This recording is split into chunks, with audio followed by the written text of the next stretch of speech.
Hello दोस्तों, जय श्री राम। तो दोस्तों, कैसे हो? आशा करता हूँ भगवान रामचंद्र जी की कृपा से आप सब लोग ठीक होंगे और भगवान रामचंद्र जी की कृपा हमेशा आप लोगों के ऊपर बनी रहे, यही हमारी दिल से कामना है। तो दोस्तों, आप सुन रहे थे काकभूषुंडी रामायण और काकभूषुंडी रामायण को सुना रहे हैं भगवान शंकर माता पार्वती को। और प्रसंग चल रहा है काकभूषुंडी और गरुड़ जी का। तो गरुड़ जी को काकभूषुंडी ने सुनाया कि मैं भी माया के चक्कर में पड़ गया था और प्रभु ने हमसे कहा कि मांगो वरदान, और मैंने वरदान मांग लिया। तो अविचल भक्ति हमें वरदान में मिली। प्रभु बहुत खुश थे और प्रभु ने हमें क्या संदेश सुनाए हैं, आइए अब आपको सुनाते हैं। सुचि सुशील सेवक सुमिति, प्रिय कहूँ काहिन लाग। श्रुति पुराण कहे नीति असि, सावधान सुन काग।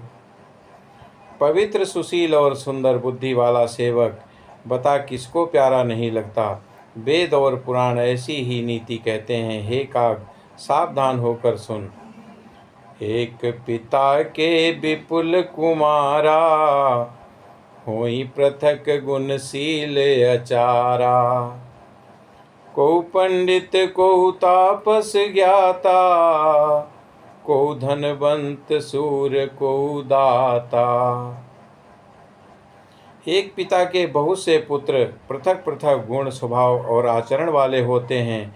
कोई पंडित होता है, कोई तपस्वी, कोई ज्ञानी, तो कोई धनी और कोई सूरवीर दानी। को सर्वज्ञ धर्मरत कोई, सब पर पितहि प्रीति सम होई। को पितु भगत बचन मन कर्मा, सपने हु जान न दूसर धर्मा। कोई सर्वज्ञ और कोई धर्मपरायण होता है।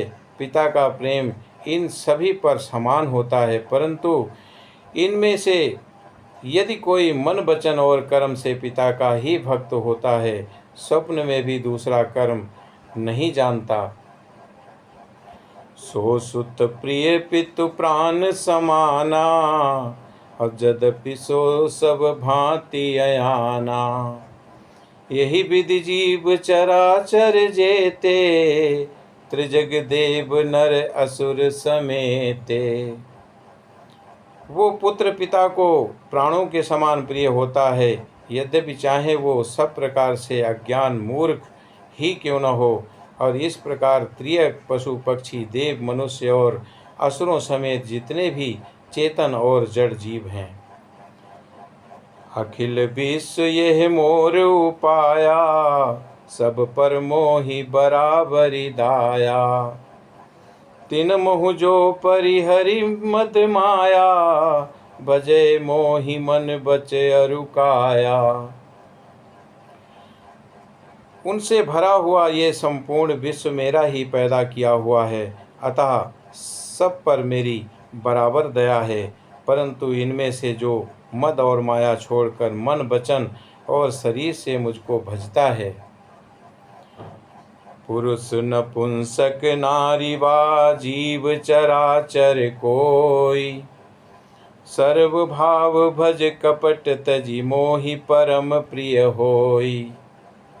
भगवान रामचंद्र जी कहते हैं कि वो पुरुष हो, नपुंसक हो, स्त्री हो अथवा चराचर कोई भी जीव हो, कपट छोड़कर जो भी सर्व भाव से मुझे भजता है, वही मुझे परम प्रिय है।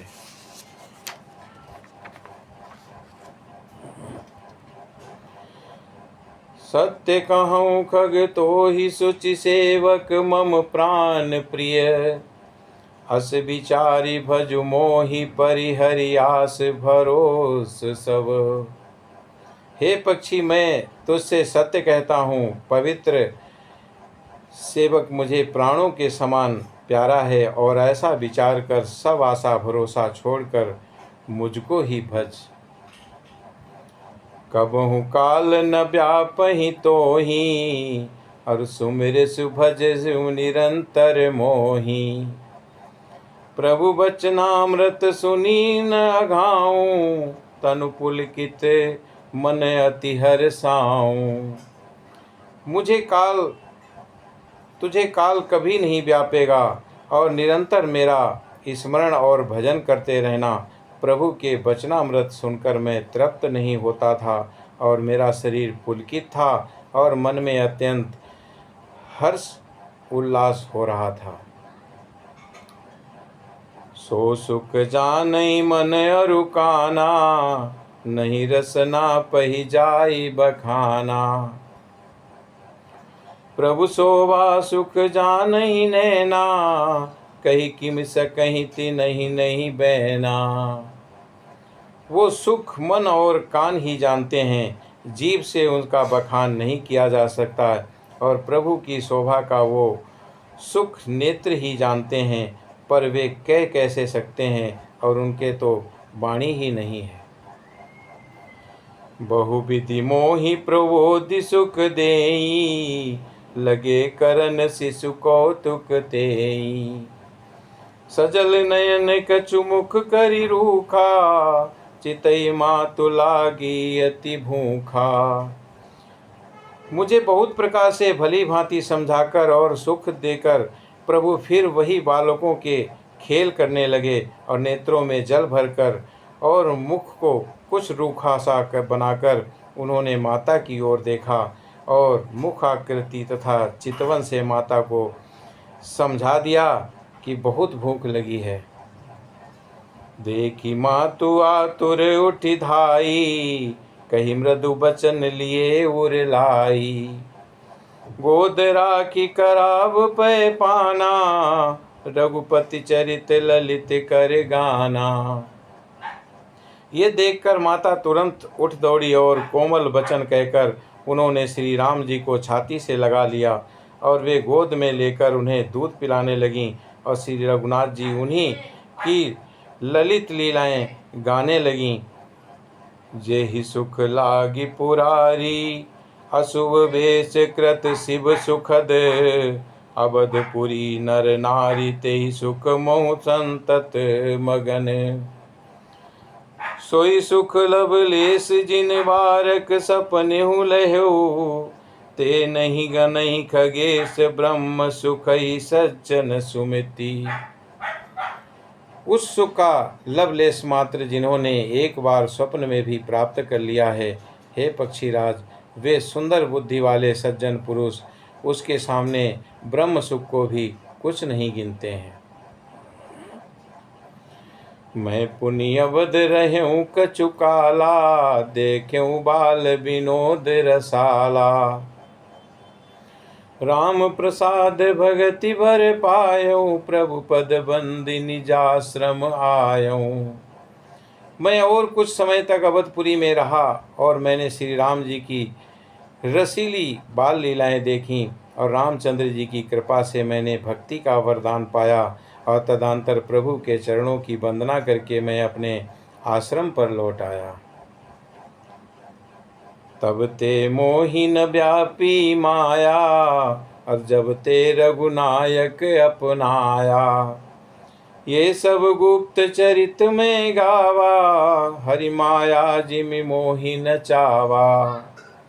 इस प्रकार जब से श्री रघुनाथ जी ने मुझको अपनाया, तब से मुझे माया कभी नहीं व्यापी, और श्री हरि की माया ने मुझे जैसे नचाया, वो सब गुप्त चरित मैंने आपको सुनाया।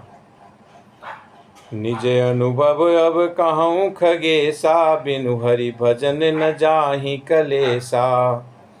राम कृपा बिन सुन खगराई, जानि न जाई राम प्रभुताई।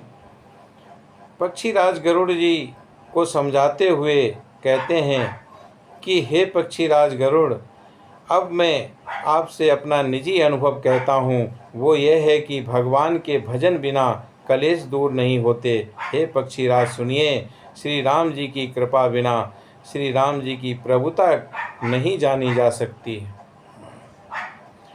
जाने बिनु न होई परतीति, और बिनु परतीति होई नहीं प्रीति। प्रीति बिना नहीं भगति दृढ़ाई, और जिम खगपति जल के चिकनाई।